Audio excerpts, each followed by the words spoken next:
यदि नागरिकले 1 लाख रुपैयाँ जरिवाना तिर्छन् भने राज्यले तपाईँको यदि 24 घण्टाभित्र बाटोमा खाल्डो मात्र भेटियो भने 1 लाख जरिवाना राज्यले तिर्ने, ट्राफिक बत्ती बिग्रेको अवस्था बनाएन भने 1 लाख तिर्ने, ट्राफिक प्रहरीले रुखो व्यवहार गरेमा 50। अन्य सदस्य ज्ञान बहादुर शाही। सम्माननीय सभामुख महोदय, म आज अलिकति फरक विषयवस्तु उठाइराखेको छु। सरकारले अहिले पछिल्लो पटक ट्राफिक नियम उल्लङ्घन गर्नेहरूलाई कडा कानुनी सजाय गर्ने भनेर एउटा चर्चा ल्याएको छ, नियम बनाउने भनेर चर्चा आइराखेको छ, प्रहरीले प्रतिवेदन पनि पठाएको छ।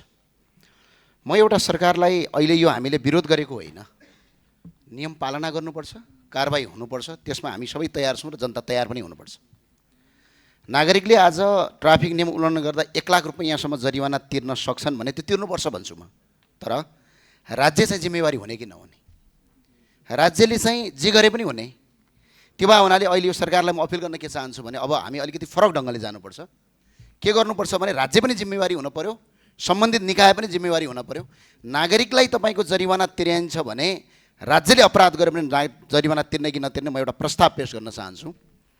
50,000 तिर्ने, राति सडकमा बत्ती बिग्रिएमा 50,000 तिर्ने, ट्रायल पास भएको 7 दिनभित्र लाइसेन्स आएन भने 50,000 तिर्ने, र तपाईँको यदि कुनै पनि नागरिकलाई सडकमा खाल्डो भएर सडकको अवस्था बिग्रिएर सवारी दुर्घटना भयो भने सम्बन्धित निकाय र ठेकेदार कम्पनीलाई ज्यान मार्ने उद्योगमा मुद्दा चलाउने कानुन ल्याउनका लागि कानुन मन्त्रीज्यूलाई म संसदबाट अपिल गर्न चाहन्छु।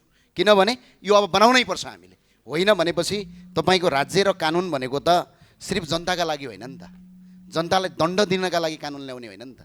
कानुन भनेको जनता र सरकार मिलेर दुईटा सहकार्यमा गर्ने हो। त्यो भएको हुनाले यो नियम आओस्, यो आउनुपर्छ, तर यो आउँदै गर्दा सम्बन्धित निकाय चाहिँ रेस्पोन्सिबल हुने कानुन पनि आओस्, अनि त्यो आइदियो भने हामी संसदबाट पास गर्छौँ। होइन भने